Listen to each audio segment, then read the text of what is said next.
My name is Jolene Sims, and at 36 I found out my family had been keeping a price tag on me I never agreed to. The night I lost the biggest contract of my career, my sister didn't ask if I'd eaten. She asked who was going to cover her car payment now. My mom nodded along like that was the real tragedy in the room. My dad walked into my old bedroom, pulled a flat box off the closet shelf, and started folding my shirts into it. He told me my sister needed the house more than I did.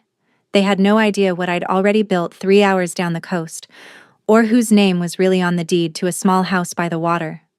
What happened over the next few weeks took the whole thing apart, board by board. Welcome back to Hidden Family Revenge, where quiet people finally stop holding the door open for folks who only knock when they want something. If a story ever made you sit up a little straighter, stay with me, drop a comment, and be sure to subscribe. Let me take you back to that Friday in late spring. I run a company called Tideline Property Restoration. We take coastal houses the ocean has tried to kill and bring them back. Rotted joists, salt-eaten siding, foundations the storms loosened. That's my trade. I started it with nothing but a truck and a borrowed nail gun, and I built it into something. So when my biggest client called that Friday morning to tell me his investor had pulled out, I didn't fall apart. The resort restoration was gone, a quarter of my year's revenue. Gone in a phone call. I sat in my office in Mara Bay and looked at the numbers. Then I closed the laptop.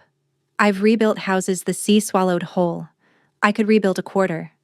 The thing that bothered me wasn't the money. It was that I'd have to tell nobody, because nobody in my family ever asked what I actually did. They thought I worked construction. Close enough, I let them believe it. That afternoon, I made the long drive I made every Friday, 3 hours inland to Millhaven, the town I grew up in, to the house where I'd been sleeping for 18 months. My dad had a heart attack a year and a half back. I moved into my old room to help. I kept my real life on the coast and my obligation in Millhaven, and I drove the line between them every week. When I pulled into the driveway that evening, there were 2 extra cars at the curb. My cousin Dell's truck, and the rusted Charger that belonged to my sister's boyfriend, Cody. Company. In my family, company on a Friday usually meant somebody had already decided something about me, and I'd be the last to hear it. The screen door slapped shut behind me, and my sister's voice met me before I cleared the hall. So it's true. You got fired. Brittany was folded into the corner of the couch with her phone, Cody beside her, my mom in the armchair across from them. The neighbor, Mrs. Pruitt, sat by the window with a glass of sweet tea, pretending she wasn't there for the show. Laid off, I said. The client went under. Nobody fired me. Brittany didn't care about the difference. She turned to my mother like I wasn't standing there. Mom, who's going to pay my car now? There it was. Not. Are you okay? Not. What happened? Just a bill. Addressed to me. My mom, Carol, set her tea down on the side table and folded her hands the way she does when she's already made a decision and wants it to look like a conversation. Now, Jolene, don't get worked up. We'll sort it out. You always sort it out. Cody smirked at his phone. Dell, by the kitchen doorway, gave me a look I couldn't read yet. Something close to a warning. How do you already know I got laid off? I asked. Brittany shrugged. Cody's cousin works at the supply yard. Word travels. So they'd known for hours. They'd gathered in this living room and discussed my bad day before I even made it to the door, and the only item on the agenda was who covered her $300 payment. I drove 3 hours to find out my own family had a meeting about my paycheck, I said. My mom smiled like I was being difficult. Sit down, honey. You're tired. I didn't sit. My father, Wayne, came in from the hallway holding a flat cardboard box, the kind we kept for moving. He popped it open without looking at me and set it on the coffee table. Your sister and Cody need a real room, he said. They're talking about getting married. It makes sense for them to have yours. Then my mother delivered the line she'd clearly rehearsed. Your sister needs this house more than you do, Jolene. She said it gently, which made it worse. Brittany didn't even glance up. Mrs. Pruitt found something fascinating in her tea.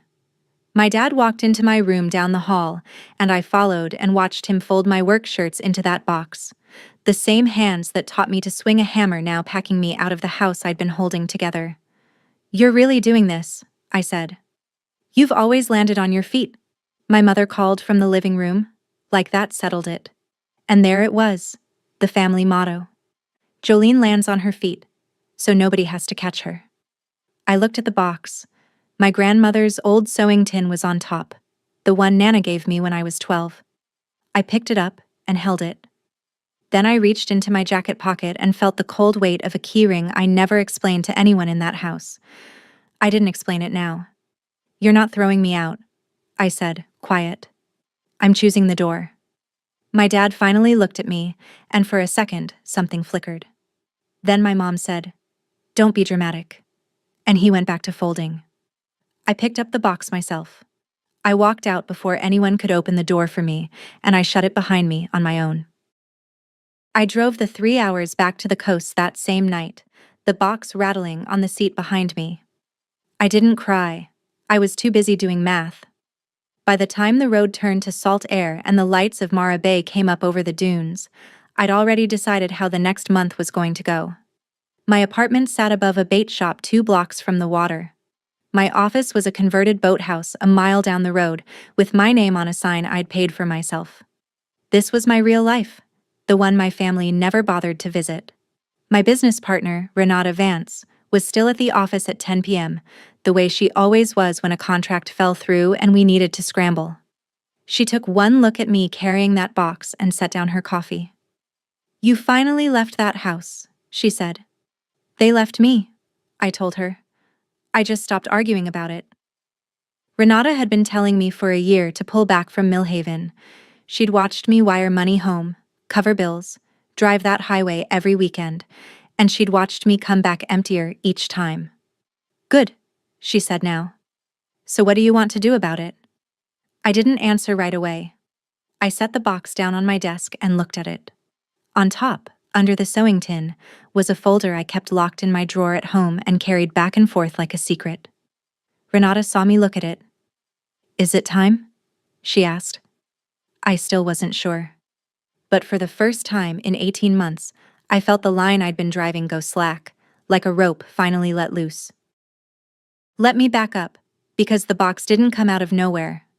18 months earlier, my dad collapsed in the driveway with a heart attack. I got the call at a job site, drove the 3 hours without stopping, and I didn't really leave after that. Somebody had to manage the house while he recovered, and in my family, somebody has always meant me. My mom didn't work. Brittany drifted between jobs she quit before they could fire her. So I moved into my old room and took the weight. I caught up the property taxes that had quietly fallen behind. I covered the gap in the homeowner's insurance. And when Brittany wanted a newer car and her credit couldn't carry it, my mother handed me a pen and I co-signed, because a default on that loan would wreck the credit I needed to run my own business. I didn't do any of it to be a martyr. I did it because I can't stand watching a thing fall apart when I know how to hold it up. That's my flaw, if you want to name it. I fix. I'd rather carry the load than argue about whose load it is. I told myself it was temporary. I even set conditions once. Brittany pays her own car after 6 months, I said, the day I signed. My mother waved it off. She's getting on her feet. She never got on her feet because nobody ever let her hit the ground. And me? I was the one who never needed catching, which in that house was just another way of saying I was the one nobody had to think about. I drove that highway every Friday and told myself family was worth it. I believed that, right up until the night they handed me a box. People who hear this story always ask the same thing. Why does your mother love your sister more? It isn't that simple, and I won't pretend it is. Between Brittany and me, my mother lost 2 babies. She doesn't talk about it, but my grandmother told me once, years ago. 2 pregnancies that ended before they started, and then Brittany arrived. Small and early and breathing against the odds, my mom decided that child would never want for anything as long as she lived. She built her whole self around keeping Brittany safe and close. And somewhere in there she decided I was the strong one, the one who didn't need worrying over. I understand where it came from. Understanding it never made it hurt less. My father came from his own wreckage. His father was a hard, loud man, and Wayne learned early that peace meant agreeing with whoever raised their voice the most. In our house, that was my mother. so he didn't fight for me. He just kept his head down and folded shirts when he was told to. The only person who ever saw me clearly was my grandmother, Nana Marlene. She used to pull me aside when I was small and say, "You were never the strong one to me, baby. You were just the only one who showed up." She lived in a back room of the Millhaven house now, 80 next month. Her world shrunk down to a recliner and a window. She'd lost the one place she ever loved a long time ago, and losing it had folded something in her. I think that's why I drove that highway so long. Not for my mother. For the old woman in the back room who'd remembered my name when no one else bothered. That first night back in Mara Bay, I didn't sleep. I sat at my kitchen table with my laptop and a cup of cold coffee, and I started pulling the threads. First, the autopay I'd set up for the Millhaven property taxes and the homeowner's insurance. Both ran out of my account. Both stopped that night with 2 clicks. Then Brittany's car. I'd been quietly making those payments myself, so I logged in and killed the autopay that same night. I knew a cosigner can't just phone in and vanish off alone. The only clean way off was for Brittany to refinance in her own name, and she'd never qualify for that.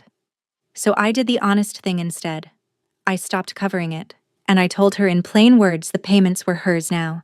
If she let it default, the repossession would scuff my credit too. I decided I could carry one bruise to be free of a 15-year tab. Then I made a list of every standing thing I quietly covered, and I drew a line through each one. It took me about an hour, and when I was done, the whole quiet machine I'd been running for that house had stopped. They threw me out at sunset. By midnight, the floor under them had started to give, and they didn't even know it yet. I wasn't doing it to punish anyone. I was doing it because the wall had finally walked away from the house, and a wall can't hold up a room it isn't standing in. I opened the locked folder I'd carried back from Millhaven. Inside was a deed, 3 years old, with my name on it, for a small house on a strip of beach 40 minutes up the coast. I'd told no one, not Brittany, not my mother, not my father. I traced the address with my finger the way you touch a photograph of someone you lost. Then I closed the folder and went to bed. The thing about a house is, it doesn't fall all at once. First a payment slips, then a notice arrives. Then a phone rings in a kitchen 3 hours inland, and a woman who never read a bill in her life realizes she doesn't actually know what holds her roof up. I want to stop here for a second. People keep telling me I was cold that night. Maybe I was. But I'd spent 18 months being warm inside a house that saved all the heat for someone else. If you've ever been the wall a family leaned on until you cracked, you already understand exactly what I felt driving away. Stay with me. The part where it all turns is coming. Hit subscribe so you don't miss it. For 2 days, the house in Millhaven went silent. No call from my mother, no text from my father. Brittany posted a photo of my old room with a caption about finally getting space. I didn't answer. I threw myself into work instead because that's what I do with a wound. I bury it under a task list. Renata and I went after smaller jobs to cover the hole the resort left. A storm-damaged duplex. A widow's porch that was one good wind from collapse. Honest work that paid on time. On the 3rd morning, my cousin Dell called. Dell's the only one in that family who ever told me the truth without being asked. "Hey," he said. "Thought you should know. A letter came to the house. Bank letterhead. Your mom's been staring at it all morning." "What kind of letter?" "Something about the home equity line." She looked scared, Jolene. She kept asking your dad what it meant. He didn't know either. I felt something cold settle behind my ribs. "What home equity line?" Dell went quiet. "You don't know about it?" "Dell, what home equity line?" "I figured you set it up. It's got..." He paused. "Look, I shouldn't be the one telling you this, but your name's mixed up in it somehow. Your mom mentioned it." I thanked him and hung up and sat very still. There was a piece of this I didn't have yet, and it had my name on it. I'd find out soon enough that the people who threw me out of that house had been quietly leaning on me in ways I never agreed to, in places I'd never thought to look. Brittany called that afternoon. I almost let it ring. Some reflex made me pick up, the old reflex that still hoped somebody might ask how I was. "Hey," she said. "So my insurance is due Monday. Can you cover it? And Mom says the water heater's making a noise, so probably that too? No, hello. No question that didn't end in a dollar amount. Brittany, I said. Do you know where I am right now? I don't know. The beach somewhere? I'm 3 hours away, and I'm off your payroll. A pause. I could hear Cody in the background saying something low. Don't be like that, Brittany said. You always handle this stuff. I handled it because nobody else would. That's not the same as it being mine to handle. So you're just gonna let my car get repossessed? Over what? Your feelings? I almost laughed. I'm not your bank, Brittany. I was never supposed to be. Cody's voice got louder in the background. Ask her about the other thing, he said, and Brittany shushed him, but I'd heard it. The other thing. What other thing? I asked. Nothing, Brittany said too fast. Forget it. She hung up. I set the phone down on my desk and looked at it for a long while. There was a script in that family, and I'd been playing my part in it for 15 years. The dependable one, the open wallet, the wall. And now that I'd walked off the set, they were all confused that the lines weren't landing anymore. The trouble was, somebody had written me into a part I never read, and Cody had just let the page slip. That night, I sent the message I should have sent years before. I kept it short, the way I keep a quote to a client when there's nothing left to negotiate. I wrote it to all three of them at once. The taxes, the insurance, the car cosign, done, as of now. I gave them a clean date and the number for the bank and nothing else. No apology, no paragraph about how much it hurt. I'd learned a long time ago that grief doesn't move people who think your job is to bleed quietly. Only consequences do. Before I sent it, I wrote one more line, for myself as much as for them. Family isn't a bill. It's a door. And I'm done holding it open for people who only knock when they want something. I didn't send that part. I just needed to read it back once, in my own handwriting, to believe it.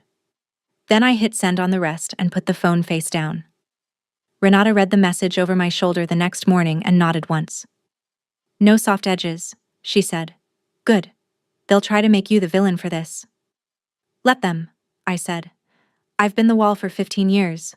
They can carry the roof for a while. I meant it too, but I already knew my mother. She wouldn't argue the money.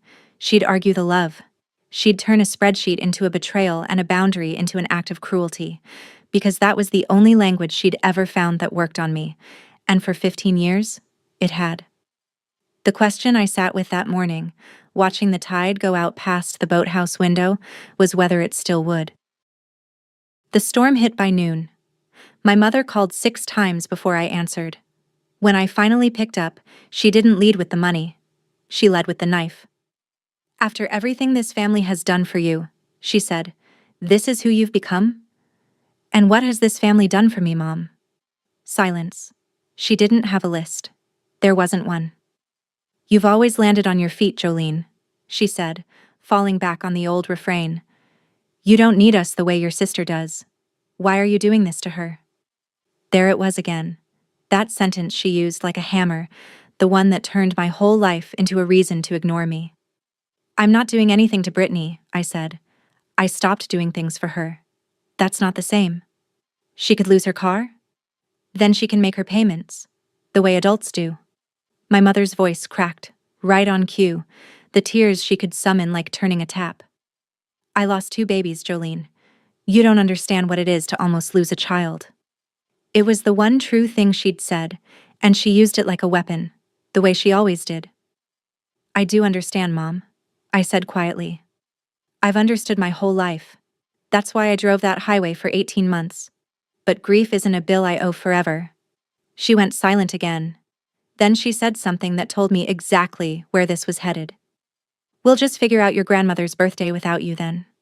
Nana's 80th. The whole family was planning it, and my mother had just made it a battlefield. I hung up and sat there, and a plan I'd been afraid to make for 3 years started, very quietly, to take shape. I drove back to Millhaven 2 days later, but not for my mother. I went in through the side door, the one that opened near the back room, so I wouldn't have to pass through the living room. Nana Marlene was in her recliner by the window, a quilt over her knees, smaller than the last time I'd seen her.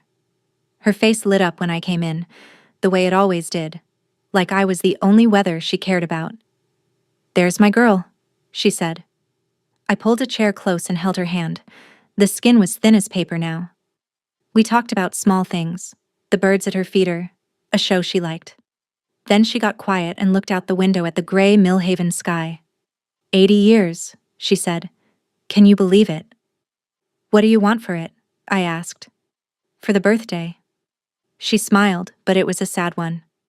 I had one good house in my whole life, she said. Out on the water. Your grandfather and I bought it the year we married. We lost it when the bad years came. She'd told me this before, but never like a wish. The sea took everything else from me. But that porch. I used to watch the sun go down off that porch and think, this is mine. Nobody can take this. She squeezed my hand. Funny what a person remembers at the end. I didn't tell her what I knew. Not yet. I just sat with her until the light changed, and on the drive back to the coast, I made a call to my attorney about a document I'd been thinking about for 3 years and had never been brave enough to draw up. The house Nana lost is the house I bought back. I never told her. 3 years ago, it came up at a county auction, half ruined, the porch sagging into the sand, and I emptied my savings and took it. By the 3rd year, I'd finally reached the bones of the place. The original interior walls nobody had opened since my grandparents built it.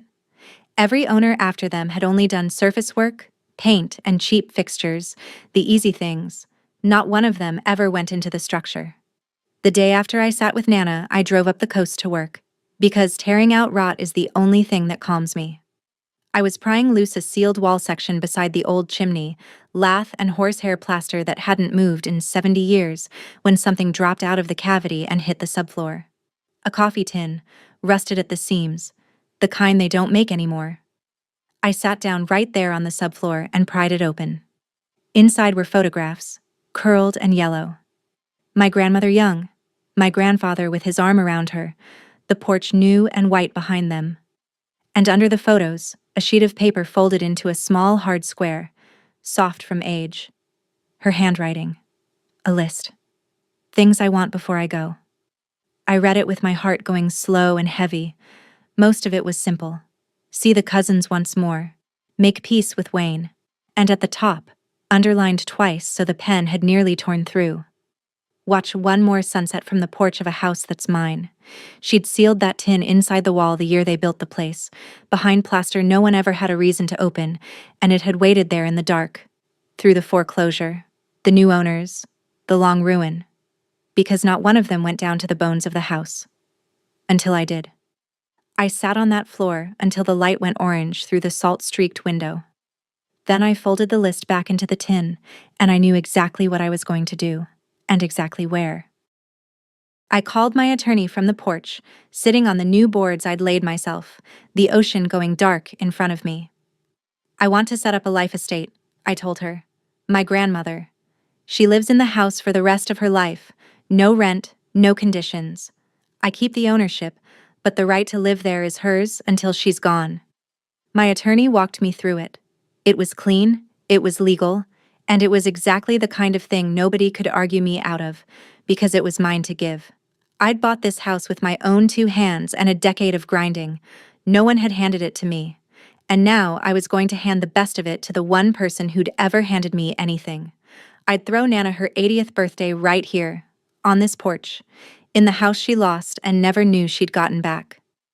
I'd watch her face when she realized where she was, and the family that packed my shirts into a box could find out the same way everyone else did. I started planning it that night. The caterer, the chairs, the string of lights along the eaves. Renata thought I'd lost my mind. You're throwing a party for the people who threw you out? I'm throwing a party for my grandmother, I said. They're just going to be there for it. My phone buzzed while we talked. A new inquiry had come through the Tideline website, through the listing where I quietly rented the cottage out for events when it sat empty. Someone wanted to book it. For a family party. I almost didn't read the name. When I did, I had to read it twice. The booking request was from a Carol Sims. I sat there staring at my own screen. Carol Sims wanted to rent a beach house for an 80th birthday party. My mother had gone looking online for somewhere nice to host Nana's birthday, somewhere that would look good in front of the cousins and the church friends, and the algorithm had handed her my cottage. She had no idea it was mine. She didn't even recognize it as her own mother's lost house. The listing photos showed it restored, transformed, nothing like the ruin the family remembered. Renata read the screen over my shoulder and let out a low whistle. She's trying to rent your house to throw a party you were already throwing. In the house her mother lost, I said, that she doesn't know I own. We sat with that for a minute. It was almost too perfect, the kind of thing you couldn't write.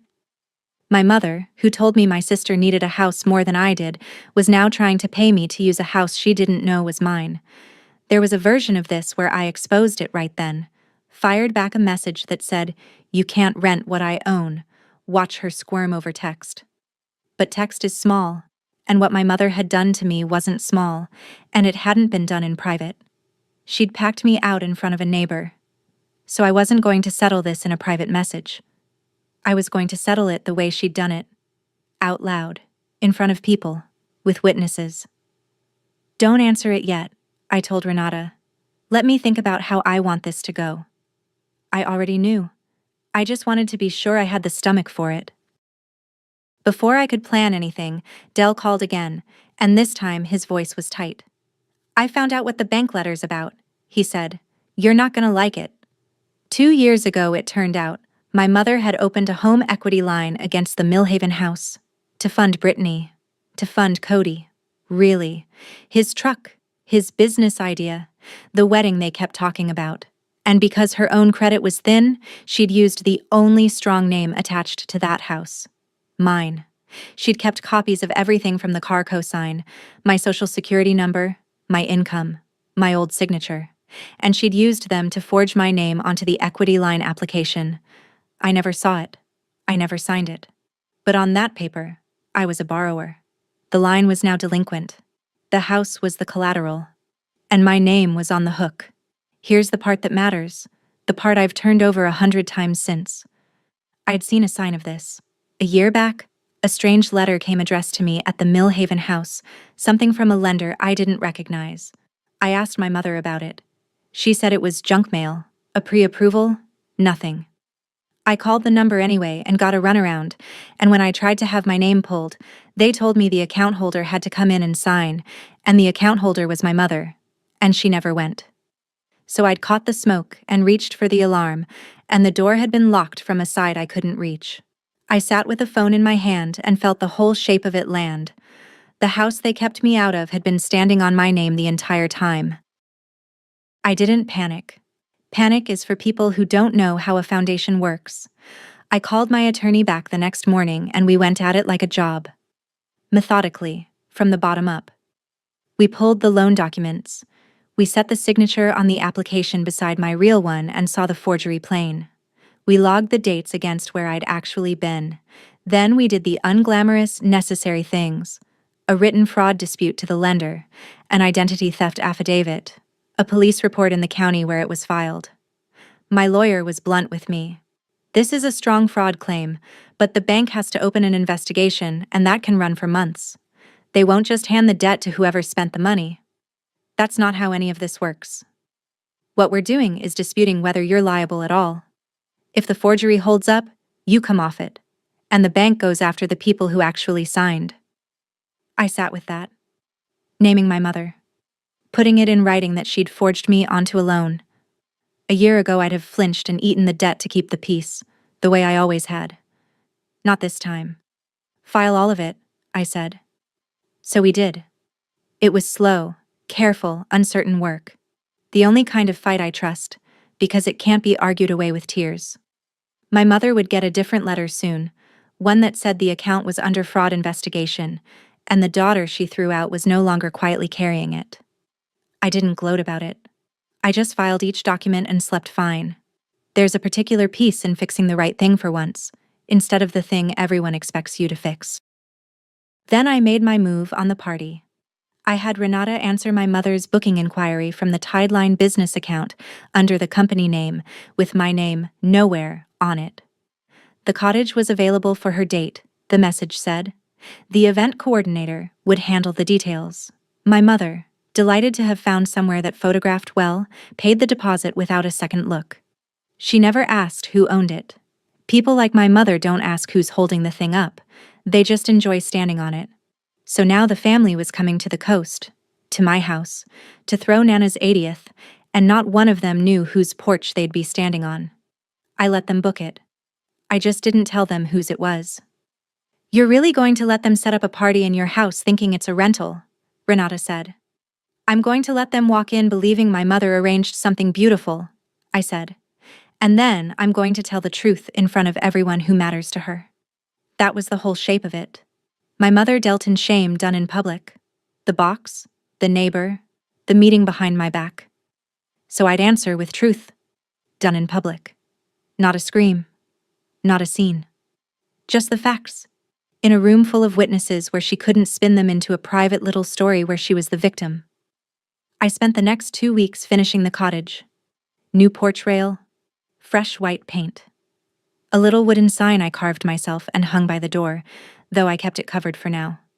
The party was set. Nana didn't know. My mother didn't know. The only people who knew were me, Renata, and a lawyer, drawing up a deed. My father called the week before the party. He never calls. I almost didn't recognize the number flashing his name. "Jolene," he said, and then a long quiet, the kind he fills a room with. I know that night wasn't right. The box. I shouldn't have packed your things. I waited. I'd waited 18 months for him to say a true sentence, and I wasn't going to rush it. "Your mother said it was best for everyone," he went on. I went along. I always go along. That's the thing about me, I guess. "It is the thing about you, Dad," I said. Not cruel, just true. He breathed out slow. "There's a letter came about the house, about the loan. Your mother won't tell me what's in it." I closed my eyes. "Ask her, Dad. It's her loan. She says it's got your name on it." "It does." She put it there, without asking me. Silence on the line, long enough that I wondered if he'd hung up. "I didn't know," he said finally. "I believe you," I told him. "You never know anything in that house. You make sure of it." It was a hard thing to say to my own father, but he'd earned the hearing of it. "Are you coming to your grandmother's birthday?" he asked. "I'm coming," I said. "More than you know." I didn't explain. He wasn't ready, and neither was I. But I felt something I hadn't expected. Not forgiveness. Not yet. But a small open window where a man who'd spent his life folding shirts and keeping quiet might, just once, choose to stand up straight. I hung up and went back to sanding the porch rail, and I let myself hope a little. Just a little. Hope is cheaper than disappointment, and I had room for it. The consequences I'd set in motion started landing in Millhaven that same week, and Dell narrated it to me whether I asked or not. The car went first. A truck came on a Tuesday afternoon and took Brittany's SUV out of the driveway, while she stood in the doorway in her robe, screaming at a man with a clipboard who'd heard worse. 2 months behind, with no one left quietly covering it. She had to ride with my mother now. Everywhere, like a teenager again. Then, the home equity notices started coming in earnest. With the account under a fraud dispute and me no longer the silent name behind it, the lender's letters landed squarely on my parents, and the bank's fraud unit began asking my mother questions she couldn't answer. The bank wanted payment they didn't have. My mother called Dell crying about what Jolene did to us, and Dell, bless him, said, "Aunt Carol, Jolene didn't take out that loan." She hung up on him. Cody, sensing the money drying up, started spending less time at the house. The wedding talk went quiet. I felt a hard, complicated thing watching it from 3 hours away. Not joy exactly. More like watching a building you warned everyone about finally settle the way you said it would. I hadn't pushed it over. I'd just stopped standing where the wall used to be. "You doing okay with all this?" Dell asked me. "I'm fine," I said, and then I caught myself, because that word had been used against me my whole life. "Actually," I said, "I'm better than fine. For the first time in a long time, the thing falling apart isn't me." Dell laughed, low. "Save me a seat at the party," he said. "Front row," I told him. "You're one of the few who earned it." Quick pause. I could have called my mother and explained all of it. The loan, the house, the party. I didn't. Some people only hear you when the quiet gets loud enough to cost them something. If you've ever gone quiet on purpose, you know exactly what I mean. Tell me in the comments where you're watching from. And stay close, because the party is almost here, and so is the part nobody saw coming. The last week before the party, I more or less lived at the cottage. I finished the porch and washed the windows until the salt was gone and the glass took the light clean. Renata strung lights along the eaves. The caterer confirmed. I had a cake made, lemon, because that was Nana's. The little carved sign by the door stayed under a cloth, waiting. The cottage didn't look like the ruin the family remembered, and it didn't look like a rental. It looked like a home that had been loved back to life, which is exactly what it was. I stood on that porch the night before and watched the sun go down over the water, the way Nana wrote she wanted to, and I tried to picture her face seeing it. I'd brought the coffee tin with me. I set it on the mantel inside, the photographs propped up beside it, the list folded in the tin where she'd left it. Some part of me wanted her to find it herself. The deed sat in a folder in my truck. Signed, witnessed, the life estate drawn up clean. Everything was ready. My mother thought she'd rented a pretty venue. Brittany thought she was attending a party. The cousins were driving in from 3 counties. And not one of them knew that the house they were about to celebrate in had been bought back from the wreckage by the daughter they'd packed into a box, or that the old woman of honor was about to be handed the one thing she'd written down and hidden in a wall for 50 years. I slept at the cottage that night. I woke before dawn to the sound of the tide, and I lay there listening to it, steady and certain, and I was not afraid. My mother called the morning of the party, and this time the performance had cracks in it. The bank is threatening to take the house, Jolene. Her voice shook, and for once I thought some of it might be real. They say the loan's in default. They say you filed some kind of fraud claim against it. You have to fix this. You have to help us.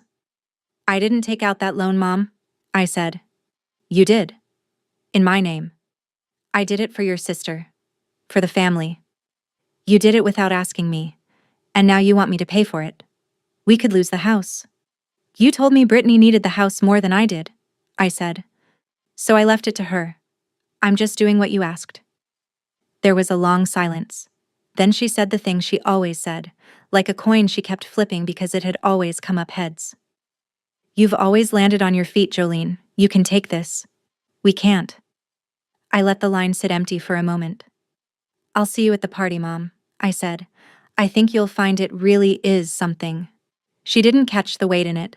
She was too busy being frightened and furious and certain I was the cruel one. At least you're showing up for your grandmother, she snapped. And there was the knife again, the implication that I'd ever once not shown up. I hung up and finished loading the truck. The cake, the folder with the deed, the cloth-covered sign, though it was already hanging by the door.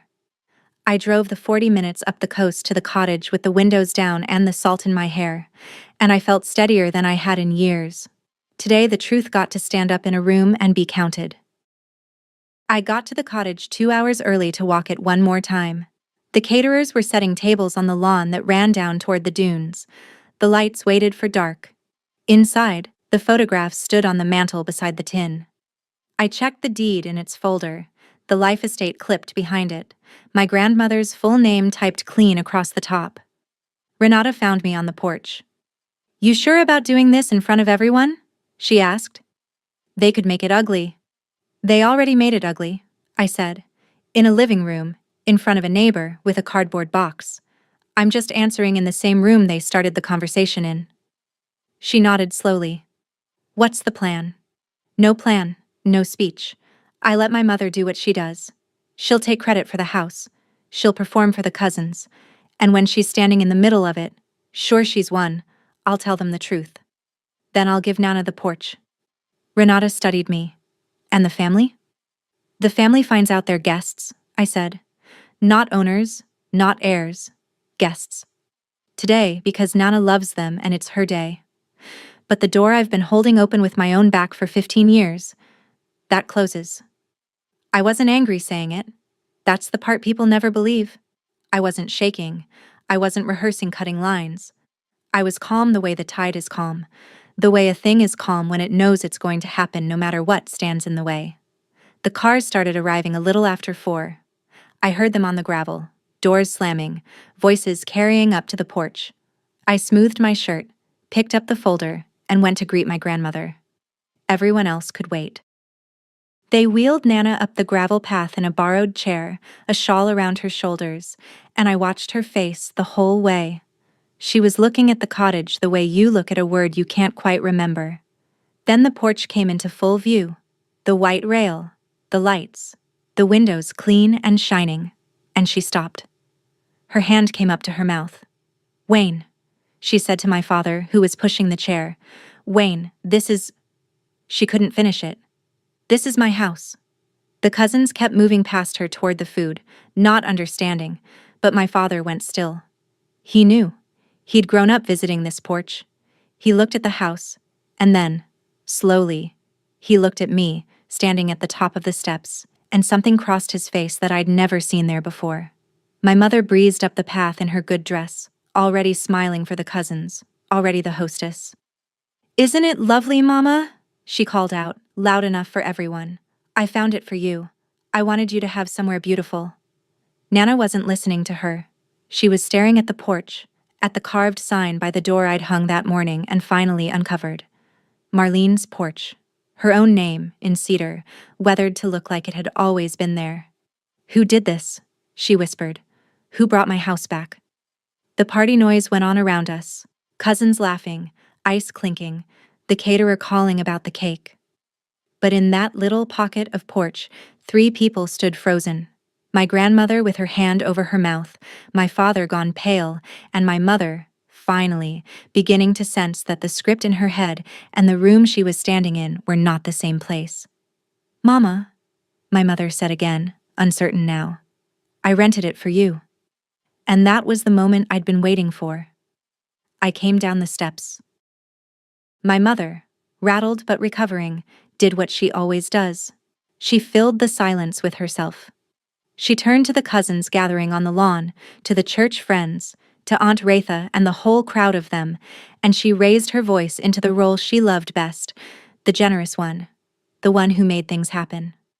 "I wanted Mama's 80th to be special," she announced, "so I found this gorgeous place right on the water. Wasn't easy, let me tell you, but nothing's too good for my mother." A few people clapped.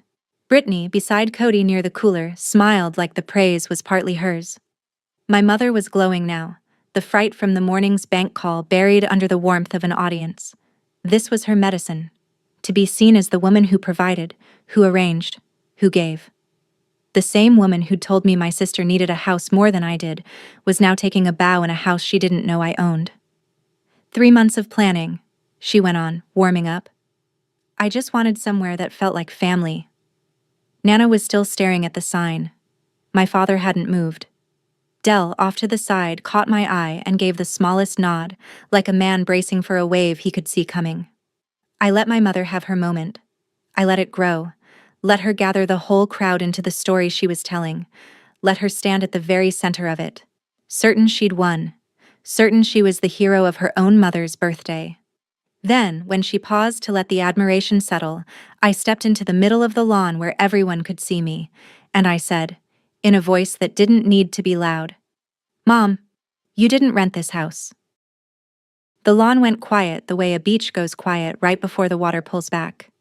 My mother turned to me, the smile still on her face but losing its grip at the corners. "What do you mean, I didn't rent it? Of course I paid the deposit.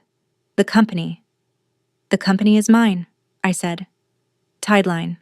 The one you booked through. The one you paid. That's my company, Mom. And this is my house." Nobody moved. The cousins looked from me to her and back, sensing they'd walked into the middle of something. "I bought this house 3 years ago," I said, calm, steady, letting each fact land on its own weight. "At a county auction. The same house Nana and Grandpa lost when the bad years came. It was a ruin. I emptied my savings and I bought it, and I've been rebuilding it with my own hands every weekend since. On the weekends, you all thought I was off at a job site." My mother's mouth opened and closed. That's not..." You work construction, she said, as if that was a rebuttal. I own a restoration company, I said. I've owned it for years. You never asked. None of you ever asked what I did because you only ever wanted to know what I could do for you. And then my mother did what she always does when the ground moves under her. She exploded. You bought our family's house and you hid it? She shouted, the performance for the cousins forgotten now, her face going red. You let me make a fool of myself? After everything, after we took you in, after we raised you. This is your revenge? The cousins watched her come apart. I didn't raise my voice. I didn't have to. The louder she got, the smaller her story became. It's not revenge, Mom, I said quietly. It's the truth. And it's about time it stood up in a room you couldn't talk it out of. I walked to my grandmother's chair and crouched down to her level, the folder in my hand. The whole lawn was watching. Nana, I said, I brought your house back. And I'm not just giving it to you for today. I opened the folder and showed her the deed, her name typed clean across the life estate. This says you live here, for the rest of your life. No rent, no conditions. The sunset off that porch is yours, the way you wrote it, the way you hid it in the wall for 50 years for me to find. Her hands were shaking as she took the paper. She read it, and then she read it again, and then she pressed it to her chest and made a sound I'd never heard her make, half a laugh and half a sob. And she said, my house, my own house. Behind me, my mother found her voice. You can't just, we're family, that house should be. She couldn't even finish the sentence. The entitlement so naked it embarrassed the cousins to hear it. You've always landed on your feet, Jolene, she tried, the old coin, flipping it one more desperate time. I stood and looked at her, and I let her see that the coin didn't work anymore. I did land on my feet, I said. Right here, on the porch you packed me away from. The lawn was silent. You told me my sister needed a house more than I did, I said. You were wrong about which house, and which person. Nana needed this one more than this family ever did. My mother's mouth worked but nothing came out, and my grandmother, in her chair, clutching the deed, lifted her head and looked at her daughter and said, in a voice thin but clear enough for every cousin to hear, Carol, hush. The girl gave me my porch back. Let her have her say. For the first time in my life, my mother had nothing. The whole carefully built facade came down right there on the lawn, in front of everyone my mother had wanted to impress. Aunt Retha asked, too loudly, Carol, what's this about a loan on your house? And my mother flinched like she'd been slapped, because of course the family grapevine had carried that too. The cousins started murmuring. Brittany, sensing the wind change, tried to pivot. This is so unfair, you're embarrassing us at Nana's party. I'm not embarrassing anyone, I said. I'm telling the truth at it. There's a difference. You'd be surprised how often those two get confused in this family. Cody had already drifted toward the parking area, suddenly very interested in his phone, the way men like Cody do when the free ride runs out. And then, my father moved. Wayne, who had spent 63 years keeping his head down and folding shirts when he was told to, walked past my mother. He walked to my grandmother's chair and he put his hand on her shoulder, and he looked at me, and he said, his voice rough, She's right. Jolene's right. About all of it. It wasn't much. It came 30 years too late. But my mother turned to him like he'd betrayed her, and he didn't look away this time. He didn't fold. Carol, he said quietly. Enough. It was the first time I'd ever heard him tell her enough. The party didn't end so much as dissolve. The cousins, unsure where to look, drifted toward the cake. Aunt Retha started asking my mother pointed questions she couldn't answer. And I stood beside my grandmother's chair with my father's hand near mine on the back of it, and the three of us looked out at the water while behind us the family I'd carried for 15 years quietly came apart under its own weight. The crowd thinned out by evening. The cousins left in twos and threes, some of them stopping to squeeze my hand on the way to their cars, a few of them looking at my mother differently than they had when they arrived. Brittany left with Cody, then came back 10 minutes later because Cody had driven off without her. She didn't apologize, but she sat on the steps for a while, quiet, watching the water, and before she left with my parents, she said, I didn't know about the loan, for what it's worth. It wasn't much, but it was the first true thing she'd said to me in years. My parents drove back to Millhaven to face a house they'd have to save on their own now, with their own names and their own money. The home equity dispute would grind on for months, and nothing about it was guaranteed, but I'd stopped quietly carrying it. And what they'd actually signed for, they'd answer for themselves. I stayed behind with Nana. When the last car crunched out of the gravel, I wheeled her chair to the edge of the porch, and we sat together as the sun went down over the water, gold spilling across the whole bay. She held the deed in her lap the entire time. "First sunset, that's all mine," she said softly. "Took 80 years. It's yours now," I told her. "Every one of them, from here on." She reached over and found my hand, and we watched the light go down together, and neither of us said anything else, because nothing else needed saying. I kept the cottage, and Nana lived there. I drove up most weekends, the way I used to drive to Millhaven, except now the highway led towards someone who was glad to see me instead of someone who needed something from me. Tideline recovered. We landed 2 new contracts by fall, and the hole the resort left filled in. Board by board, the way holes do when you keep working. My mother and I didn't speak for a long while. I didn't slam that door. I just stopped holding it open with my back.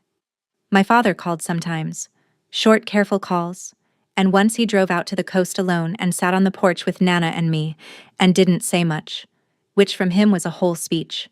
People still ask me if I feel guilty, cutting my family off. I tell them what I finally understand. Family isn't a bill you owe forever. It's a door. And I'm done holding it open for people who only knock when they want something. The ones who knock because they love you, you'll always let in. The rest can learn to carry their own roof. I spent 15 years being the wall. It turns out I make a much better porch. If there's one thing I want you to take from my story, it's this. Setting a boundary isn't slamming a door on the people you love. It's finally deciding who gets a key. That's my story. One layoff, one cardboard box of folded shirts, and a porch a family tried to take from a woman who'd already bought it back.